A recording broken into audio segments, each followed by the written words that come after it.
Hey, everybody, and welcome into another exciting episode of the Level Playing Field podcast.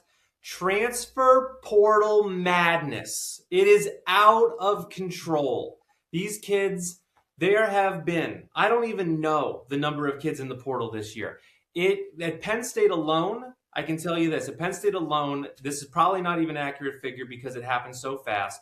We've had 50 kids leave the program, 35 come in, and I think 30 plus stay. But what does that even mean? I know I'm a nerd about all this stuff, and I can't even keep track of it. I try to listen to all the podcasts and stay up on it, but it's so many people so fast. I don't even know where to start. I don't know half these kids' names. They're all from the Midwest, West Coast. I don't even know. I don't know if any of them are from Pennsylvania anymore. And just add Pitt to the list of boatloads in and out. And when a friend of mine's son played with me, his son leaving Pitt, but all of the great athletes and former great players and the few coaches are all sick. You know, like Pennsylvania, we're the greatest state in the country for athletes, for athletics. I don't care what sport it is. Just go up and walk into that wrestling room. State College, the baddest units in the world, not just in the country, in the world, and we can't have great football programs and basketball programs. We look at Texas. Texas had like a dozen and a half teams in bowl games, and like a handful of them all ranked in the top 10 and top 20. I mean, Pennsylvania needs to get back to basics. But listen to these sick numbers. And one of the reasons is because of what Andrew just said, these sick NIL numbers. And that's why every single Penn State and Pitt alumni needs to get on the phone and tell those athletic directors and tell those presidents, it wasn't broken. It wasn't broken, so it didn't need to be fixed, okay? But go ahead, Andrew, sick numbers. Listen to them. This is the crazy part. Okay, so when we start talking about the transfer portal, all of these things started with good intention, but the road to hell is paved with good intentions, and that's currently where we are in college sports. Amen. So, I'm just going to start talking here because it hurts my brain sometimes to get all this information out. So the transfer portal opened up on January 2nd. It runs January 2nd to January 16th. So we're about to close. When we're recording this, it's January 15th. So I don't even know. I don't even know the end yet. I don't know the numbers. I don't know anything, but I know they're big. And I know that it's going to hurt a lot of people. So the one thing that people have to understand with the transfer portal is that with anything, when you go on ESPN, you go to CBS Sports, when you hear all these people talking about it, they are talking about the highest level of kids, changing schools. Oh, this guy's going to LSU. This guy's going to Texas Tech. We're talking about the highest level, the kids that are going to be competing for a national title. But what you're not hearing is the kids who are transferring from Colorado State to UNLV. And what happens? So then on top of that, this is the interesting part. And this is where I think it really gets fun. Not fun for anyone involved, but fun for people like us who sit back and watch the world burn. But the chaos. So this week, the FTC, the Federal Trade Commission, is stepping in and opened up an investigation into college sports, because not just college sports, but the agents that are running the show here, because that's who is running the show. And there's nothing better than when you put agents in charge of things, because agents care about one thing and one thing only, and that's money. They don't care about the kids. They don't care about most of them are lawyers. They don't care about the team. They don't care about anything. Go, Dennis, do you have something? They're lawyers. Most of them are lawyers. The same people that created the NIL and created this whole chaos by suing the NCAA. And that's the best version. Go ahead. That's the best version of an agent, is someone who's a lawyer.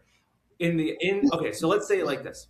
In the NFL, to be an agent in the NFL, you need to be certified. You need to be a lawyer. You need to have a background check. You have all these stipulations that allow you to perform as an agent in the NFL. The NFL is a business. It's cut and dry. It's a box. You perform inside the box. The agent's percentage that they get off of an NFL deal is 3%. It is maxed out at 3%. Now, the NFL deals are millions and millions of dollars, so no one's complaining about that. These agents are doing just fine. No one's crying poor. Okay. So if the NFL allows their agents to perform all of these duties, after which that they are certified and they fall into the criteria that they are a legitimate operation, they operate at 3%. Let's flash over to college football. What's going on in college football right now? Well, it's the Wild West. Agents have no type of certification.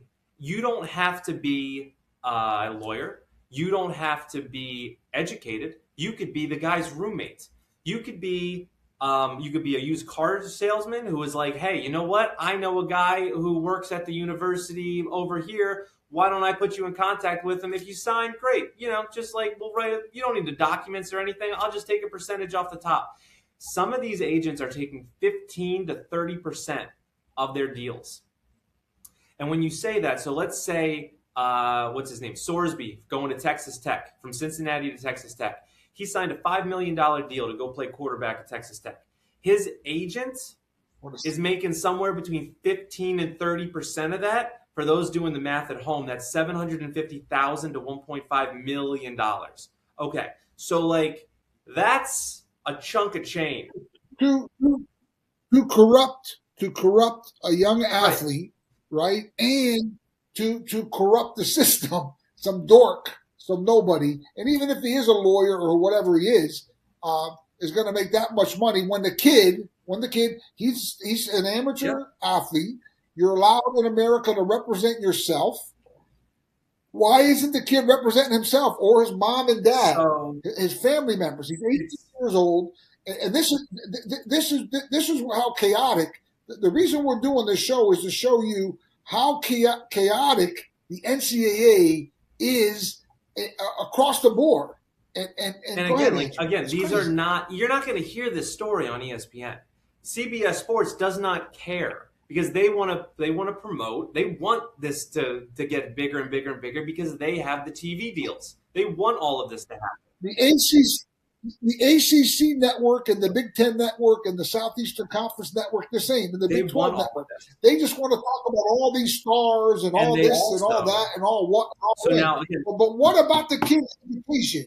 What about the kids who get stranded? Keep going. So here's the bigger issue with all of this. Is that, again, so what I was talking about, these are all the top-end talent. This is the kids who are going to be competing for national titles, who are the top-tier quarterbacks, and yes, they will be going to the NFL in a couple years.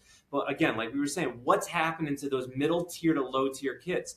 And now, like I said, that we know they have agents that are just in it for the money, right? So, and they're not qualified. I mean, some might be, I don't know, but some aren't. I can guarantee you that. So now what happens when, you have a kid, he's a sophomore.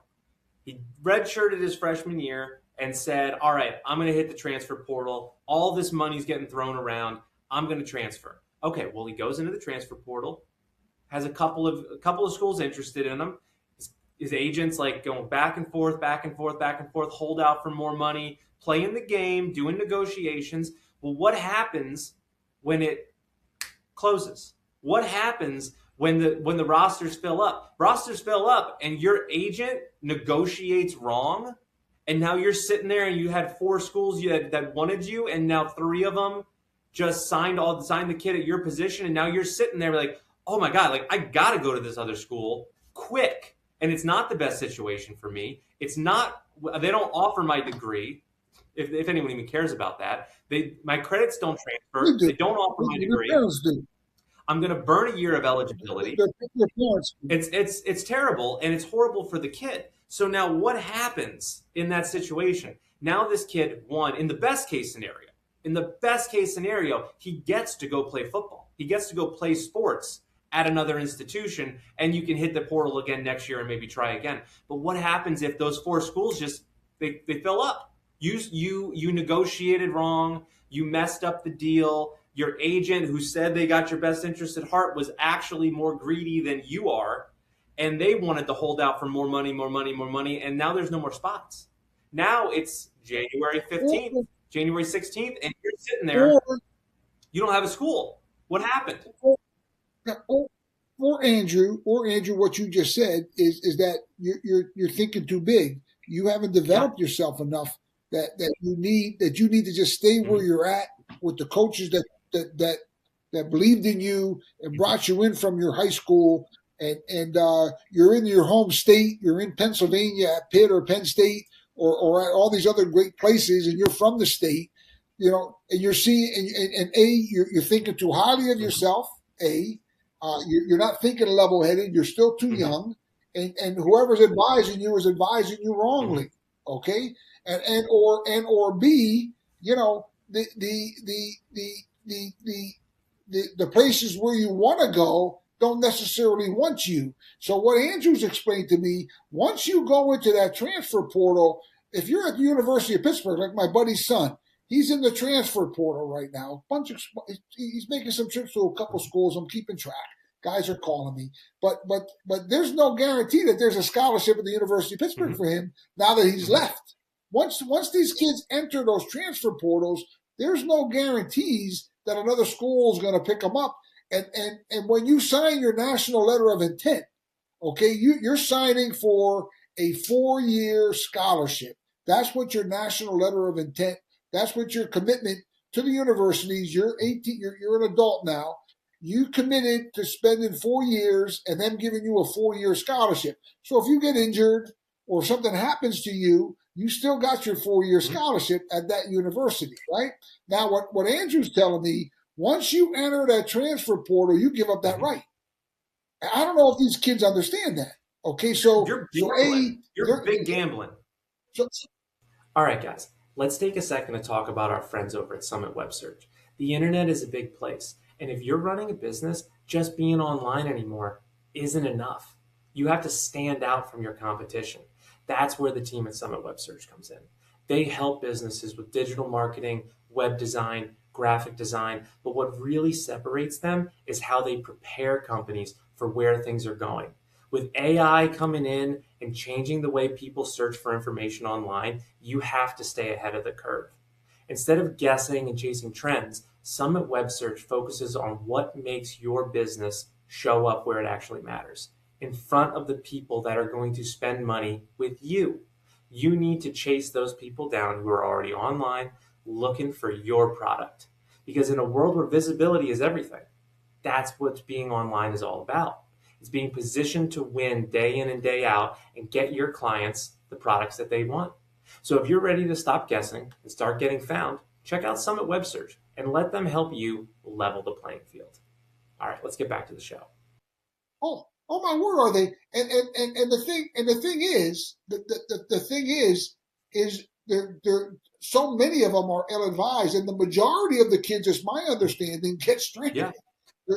They end up in a worse situation than they were when they came out of the portal, because when you make a commitment, I got recruited by LSU, Notre Dame, you name it, Michigan, both Schembeckler, Woody Hayes and Paterno. They were at our house.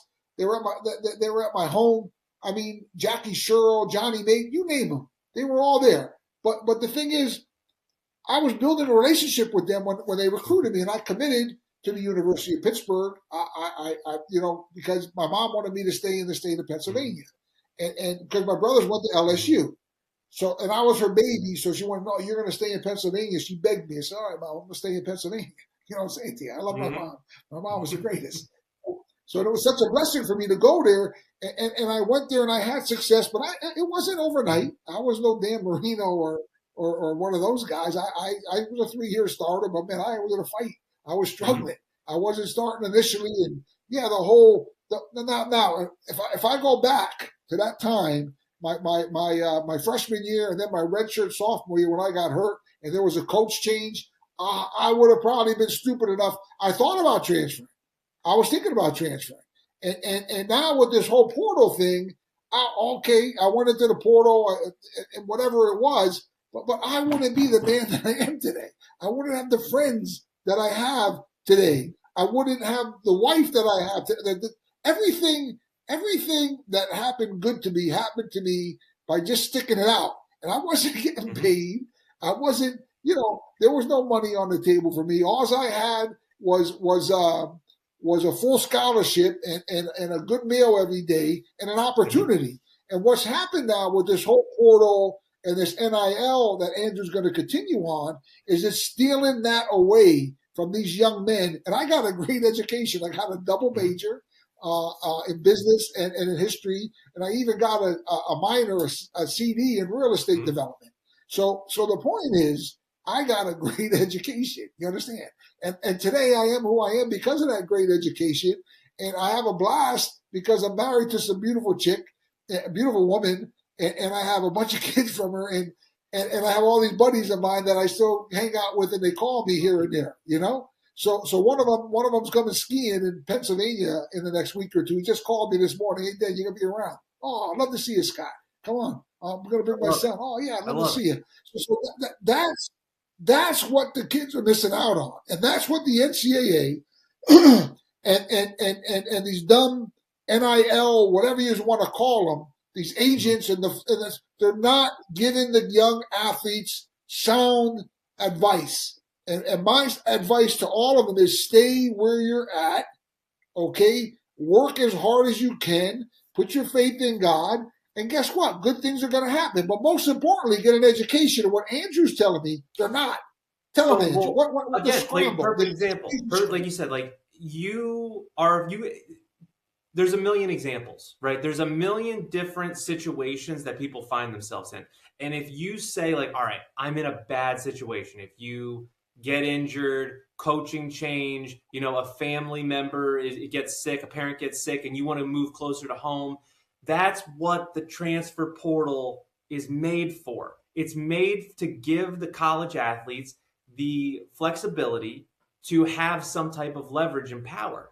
But what it's being used for is a cash grab. Now you're a free agent. Now you put your name in there every single year, and you can go from making $500,000 to $1 million to $4 million to $5 million, just like that. And that's where they're selling their souls. They're selling their souls. Yeah, good intentions leading to poor outcomes, right? Everyone's trying to do the right thing, but you can't. It's not going to happen. So again, back to what's the FTC, the Federal Trade Commission, now last week opened up an investigation against these NCAA agents. Now, it's basic extortion is what they're doing. And now this is the difference. The difference between what the NCAA has been, trying to do in court and all of this, and when the NCAA gets slapped around because it's antitrust lawsuits, and they just open up they bring a case into court. They do it in a different state, so they have to get a judge to file an injunction, yada yada yada. It's 2 years later, the kid's already in the league or out of school. Doesn't even matter, right?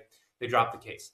So now with the FTC, they call it moot. It's moot. They call it. It's moot. So with the FTC, they're not Congress. They're not going to just put it in a committee and talk about it. It's an active, open investigation. So we might actually see some type of change, which would be, I'm sure the NCAA is thrilled about that because it has some type of teeth. But until that happens, we're still in the Wild West. So and I want to just say this, they're citing a 20-year-old law. It's called the Sparta law or Sparta ruling. And that's what they're using to, go after these agents and rein in what is the Wild West of college football right now. So as well, if you could handle any more information. And basketball. And basketball. This is all sports, all collegiate athletics. Hockey and wrestling has a little spin too going on. Football is just the most egregious one that it's just so glaringly obvious of how broken it is. So that's where we use all these examples from. But this is going on throughout college athletics. So now this week, there was a conference, the AFCA, the American Football Coaches Association. They had their conference, their yearly conference. And one of the big topics, shocker, was eligibility and the redshirt rule. So now there was brought up because of what kind of was going on with the quarterback from Ole Miss. So for everyone who doesn't know, the quarterback from Ole Miss who just played in the college football playoff last week. He won a national title. Division two. What? Right. Division two. He won a national title in Division II at Ferris State, I believe. He was the quarterback. Then he transfers to Ole Miss. And at Ferris State, he had a medical red shirt the first year. So he applied to he applied to the NCAA to say, hey, can I have a 6th year of eligibility because I was hurt this year? Totally legal. This has been going on for years. Medical red shirts are a thing. So you can have an extra year of eligibility. So the college coaches at this at their conference were arguing, hey, why don't we have just 5 years of eligibility so that it kind of helps with, the the roster building and all that, because kids are transferring at such a high rate. If they have 5 years of eligibility, maybe I can convince them to stay longer, yada, yada, yada, right? So that got shot down. And the argument that was put forth to them was that, okay, well, instead of having the redshirt rule, which, again, traditionally, a redshirt rule means that if you redshirt, you do not play that entire season, right? You are redshirted. You can hold on to that year of eligibility. Perfect example. Dennis did this. So you hold on to that year of eligibility, and then you can parlay that into a 5-year college career. So if that's the case, then, well, actually, I should say, that was the old rule. The new rule, as of a couple years ago, was you were able to play in 4 games and then still redshirt. So the argument there is that coaches were able to get their freshmen and sophomores into some non-conference games. You're beating up on Youngstown State, and you want to get the freshmen in the fourth quarter. You don't want to burn the red shirt. You can save some hits on your star running backs, your upperclassmen. These kids get some much needed experience, and you can kind of build the program and create a really good depth situation for yourself. So that's even fair. You're like, okay, yeah, I can get my head around that. It helps the team. It helps camaraderie. It helps the kids. I like it. Okay, that's fine. Now, hey guys, I really hope you're enjoying the show. Do me a favor real quick. Look down. Are you guys subscribed? Because it really helps us out. We want to just keep bringing the best content we can to you guys every single week. All right, let's get back to the show. They're arguing that they want 9 games. 9 games, and then you can redshirt. Well, last time I checked, I'm pretty sure the regular season, that's more than 3/4 of the regular season. So how in the world are you doing that? Now you're saying just play your freshman year and we'll just give you a red shirt. So how can you make that argument as far as... Or take a red shirt let me finish, and then I'm going to let you have it in a second. So you play 9 games. I'm going to create a scenario here. You're a sophomore. You're a sophomore, and you're playing. You played. Let's say a freshman. Freshman, you weren't good enough. You weren't good enough to start, so you worked through. You didn't redshirt, and you're a sophomore kid, or maybe you got injured. You're a sophomore, and you're playing. You're playing 8 games. And you're a nickel. You're a nickel corner. You're playing in different packages. You're not a starter, but you're getting in, rotational player, that type of thing. So what happens now? You're about to play your 9th game. If you stop playing, if you say, Coach, I'm done playing, I'm not playing anymore, they have no power. They can't make you play. So now, because it doesn't even matter, it used to be kids were terrified that the coach would burn the red shirt, because then they'd lose a year of eligibility and they have no recourse because they can't transfer, and this guy's their coach and he can do whatever he wants. Well, now it doesn't matter. The kid walks in the office, it's the 9th game of the season, he's played in the first 8, and he goes, Coach, I don't want to play anymore. I got enough tape. I'm going to hit the transfer portal. There's too many kids in front of me. I'm not going to compete for a starting spot next year. It's already locked in, kind of. So, I'm going to hit the transfer portal. If I play in that 10th game, 9th, 10th game, then I lose a year of eligibility, which means I lose value in the transfer portal, which means I lose money. Because I can do this every single year. Now the coach has no recourse. He can't make the kid play. The kid just taps himself out and says, all right, I played enough that I have a good section of tape. I can put that out for coaches to see. Now I can hit the transfer portal. I'm going to get picked up at a higher tier school, or at least a situation where I'm going to start next year, guaranteed. I'm going to make more money because it's going to be a fresh deal. Someone's going to want me, and I'm not going to be pigeonholed in between, two other starters and be forced to play this nickel role or like a rotational position. So now you have a 19-year-old in this scenario who is literally negotiating mid-season with the coach, saying, hey, I know we're doing really well. We're ranked in the top 25. Team's good. It looks good. We have a real shot to make the playoff or conference championship. But I got to look out for me. I'm not playing anymore. I'm out of here. So that's the definition of a broken system. Just like how we're talking about the transfer portal, kids are transferring in the middle of the playoff. Coaches are leaving. They're leaving their playoff team to go get another job. This doesn't make any sense. It's not even about right and wrong anymore. It just doesn't make any sense. Oh, it's all the NCAA. Look, them and those lawyers and the lawyers for the NCAA are the ones that are ruining it for the athletes, most importantly, for the alumni, second most importantly, you understand, and then for the universities and the coaches that coach these kids, right? So again, it's the NCAA that needs to be, man, they need to be scrutinized. They need to be turned upside down. And it's great to hear that the Federal Trade Commission is stepping in. But I think the FBI, I think the Secret Service, I mean, throw them all in there because what is going on is criminal. It really is. And it all stems from a couple lawyers and the NCAA in particularly, and that's where we need. And we're like, we don't want to sound like a broken record, but that's where we're telling you folks, you need to petition Congress, you need to petition the Senate, you need to petition the United States of America, you need to petition the presidents of the universities, the athletic directors. I mean, look, you need to shake them up. But getting back to some points that Andrew made, right?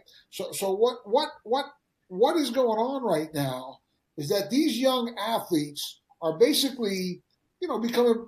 I don't want to call them it, but they're becoming like prostitutes. That they're selling themselves and just totally leaving their family at the universities and their friends and their coaches like up stranded. Like, no, I want to go. And they're not, look, they say your brain isn't fully developed until you're 25 years old. We're dealing with 18 and 19 years old, 8-year-olds up to 20, 22 years old. And they're not at that level yet that they have the mental, intellectual ability to deal with the next level stuff and make that money. And God only knows when they're in this portal, and they're going to these strange places, and they're going to be more than lonely. And what are they going to do with their money? They're going to buy drugs, right? They're going to buy prostitutes, probably. Okay, they're going to get themselves involved with all the wrong things, drugs, possibly gambling.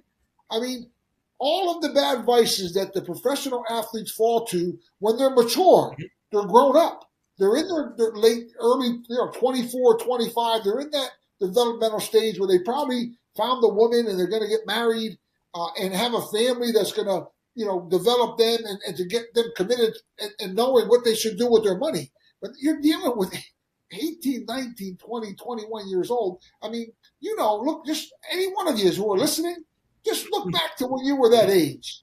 And if you are that age right now and you are listening, it's very, very important that you stay focused on all of the things your parents taught you.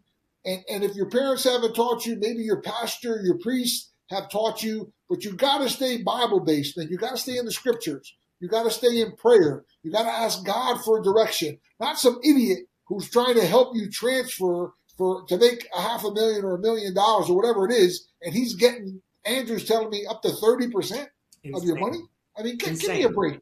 Give me a break. And this all stems from the NCAA. And look, we knew they made a bad decision a couple of months ago to permit the athletes to gamble, and Andrew and I were screaming about it right off the bat. And even and a bunch of the commissioners and presidents of the universities, even the coaches spoke out against it, and they rescinded it. Look, we have to speak out more. We're not making enough noise, man.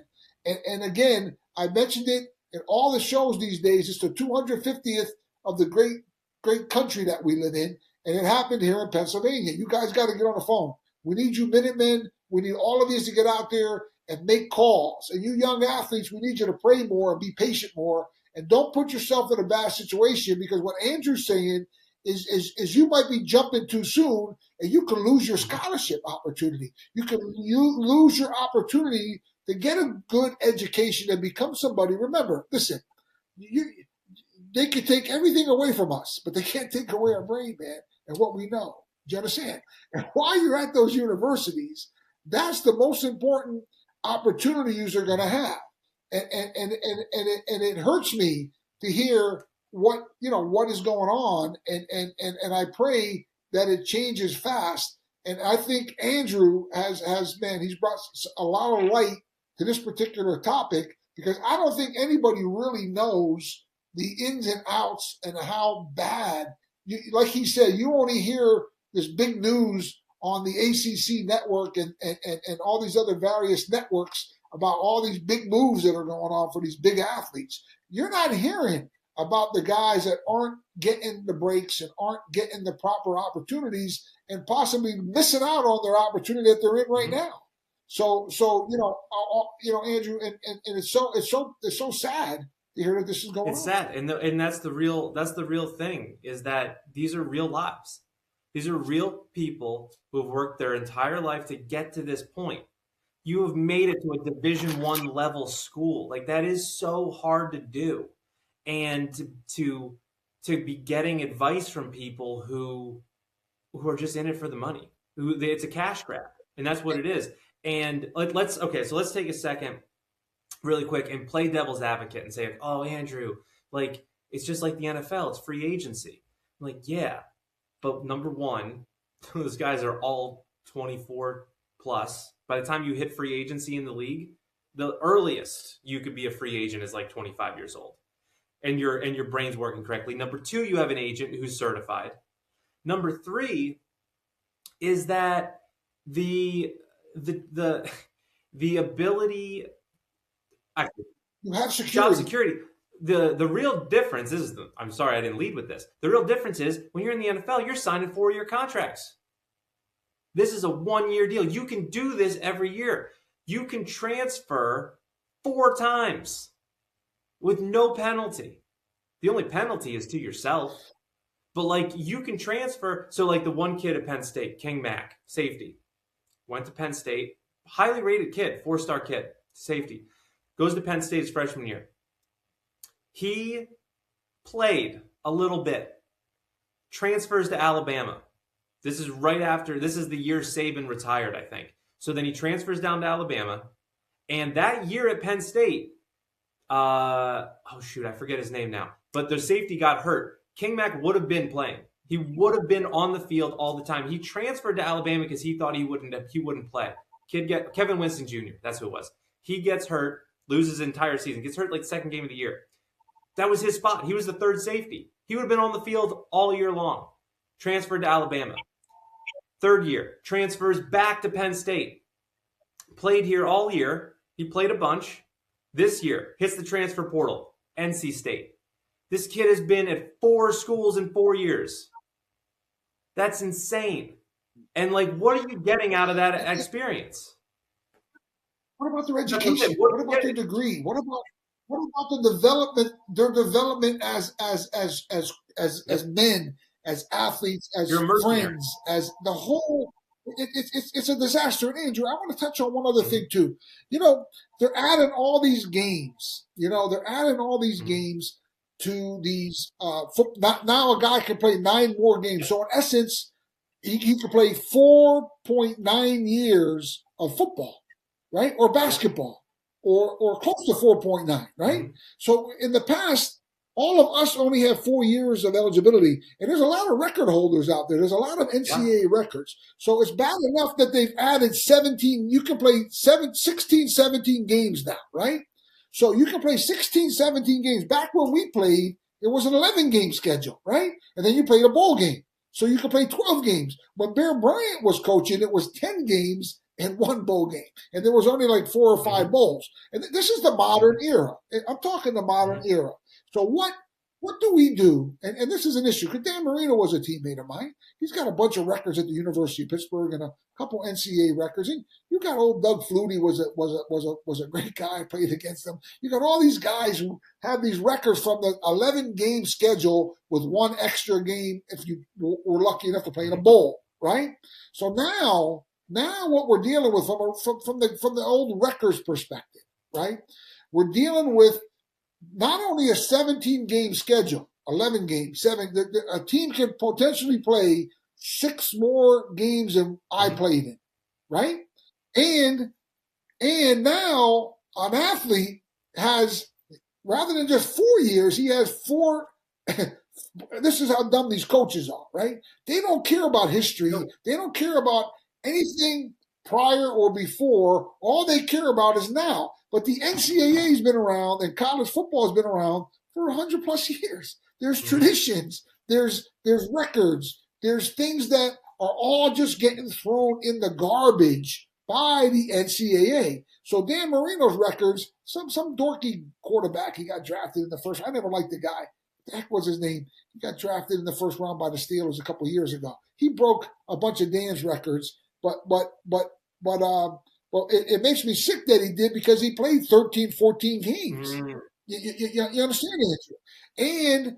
And he played against Youngstown State. You see where I'm going? So we never played. We were playing first game of the season. We were playing North Carolina.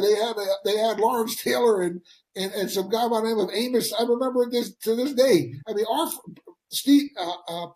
Everett, the quarterback that's who we opened up against. We opened up against BYU when they had Young was their starting quarterback. Those were the teams we played for our opening game, not Villanova and Youngstown State. You know what I'm saying? Or Duquesne. Pitt played against Duquesne their first game of the season. So the point I'm making is, what happens to all these old time legendary football players' records? Not that I was. I had the most sacks for a nose guard at the University of Pittsburgh, but I'm sure that's going to get broken, like with ease now, because guys can play 4 seasons plus 9 games, right? And play in those seasons, play 16, 17 games. So what and how is the NCAA doing to all of the old time records? And listen, this was one of my problems I had with males competing against females, not just the inequity. The equality issue between a male and a female, their physical being is sick to think that a male can compete against a female. I mean, we saw it happen here in Pennsylvania. I'm still sick about it. The kid at Penn, he was a male. He became a female. He beat the national record that year by like 10 seconds. Mm-hmm. So we have all these thousands and thousands of women that have competed in athletics, and these males come in and steal it like it's nothing. So this is a comparable type of situation that's going on, Andrew. Do you understand? For the NCAA and for the coaches to say this is what they want to do, you can play 9 games, right? And then take a redshirt year. I'm like, oh my God! I can't wait for what is going on? I can't wait for the movie to come out. This is going to be an awesome documentary. I can't wait for it. When they show all this stuff behind the scenes, this is crazy. Well, we might do it. We might do the documentary. I love it. But what I'm saying to you, it'll be me and Andrew doing the documentary. I'll go get all the old time coaches and old time guys, and we'll get some footage, and we'll come in. We'll start with Bear Bryant, who Jackie Sherrill played for, and he was my coach at Pitt. And we'll go here into this modern era with this dork that just got fired up at Penn State and ran down to Virginia Tech and stole all the Pennsylvania football players and took them with them. I mean, it is just absurd what is going on. But the point I'm trying to make, Andrew, it's the NCAA that has created all of these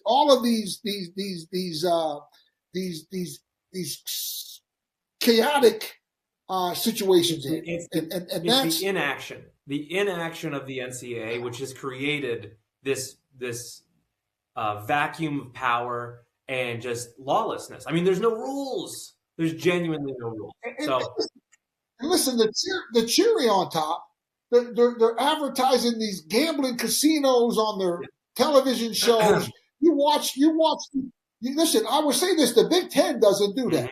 You watch the Big Ten network, they don't have those ads running on it. I don't believe the ACC network or the Southeastern Conference network or the Big 12, I don't think any of them do. So what you should do is stop watching ESPN, because that's all they do. That's all they do. They alcohol commercials, right? Drug commercials, like, oh my word. Do you understand? I even saw a drug commercial. I watched a wrestling match on ESPN this past week. That's my main thing. I actually watched the whole match. So they had alcohol commercials on, right?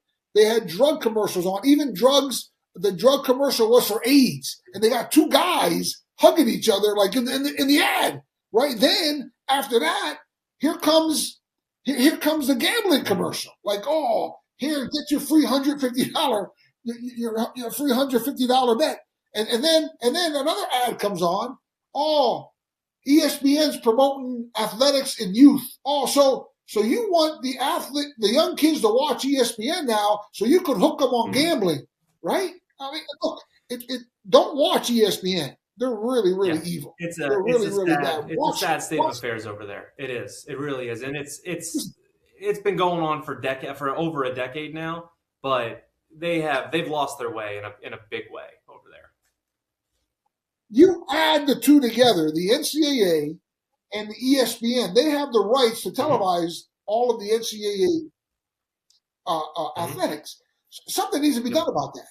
That needs to get broken, and there needs to be a free market system for watching college athletics, because it's the commercials, for God's sake, the commercials. So that, look, Andrew ultimately on one of our earliest shows, he said it's all about you. It's all about your eyes.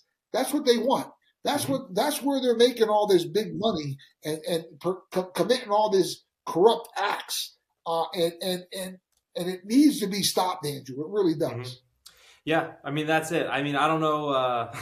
I don't know. We'll see. We'll have to wait and see what the FTC does, if anything comes of that. But no, that was a great conversation as always. And I think it's an important conversation because, like we said, like, these conversations are not happening on mainstream media. They're not happening on any sports, talk shows. So to look at what's going on behind the scenes is really important to see how is this affecting our kids and, like, the people who we watch on TV. When we sit down on the couch and say, I'm just going to sit back, relax, and watch the game. Well, like, what's going on to get those guys there? What's the opportunities look like? And who's the predators that are taking advantage? That's what they are. They're predators at this point. Who's taking advantage of those people to get the money that's funneling into these colleges and these athletic institutions now? So we'll have to wait and see. And Andrew, and just look at this year of the coaches and the players that had a lot of success. Just all of the overachievers. A lot of overachievers. The overachievers, the guys that aren't making the big money, the guys that was a Division II quarterback, the kid at Vanderbilt that was a wrestler from New Mexico, right? The current this current star who I predicted was going to win the Heisman Trophy. It's in way back when the season just started. I told you, but I had a different reason because he was a Spanish kid, But interestingly enough, just to finish the show off, interestingly enough, I was just turning through the TV, and the first winner of the Indianapolis 500 was Spanish. The first time a Spaniard won the Indianapolis 500. So there's a lot of truth to what I was promoting along the way. So listen, the most important truth is Jesus. He is the way and the life and the truth. So trust in Him, and pray more. If you're a young athlete, looking forward, man, just put your trust in Him and work hard. Read the scriptures and pray, and it's real easy. Say the Lord's Prayer at least once or twice a day. That's the best medicine that you can have. Don't take no drugs. Don't listen to the doctors. Don't take drugs, and stay away from alcohol and gambling and all of the absurdities. And if any of you are suffering, I don't care what the devil is. We all have devils coming at us every day. No one's immune.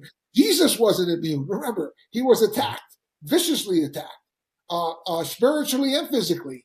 And then He quoted scriptures every time to the devil. He quoted scriptures.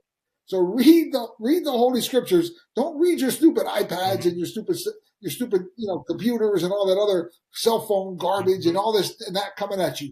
Take the time to read the Bible and take the time to pray, and God will answer your prayers. He loves y'all. He loves all of you.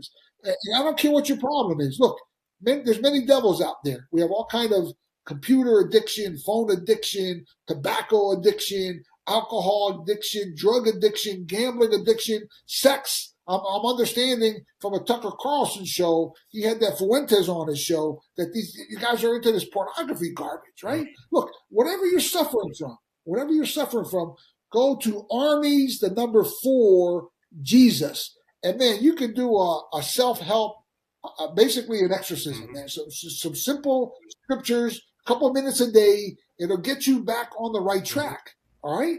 And listen, we appreciate you watching this show. And, please subscribe. Andrew's doing a great job. I'm doing my best. We're not making a penny.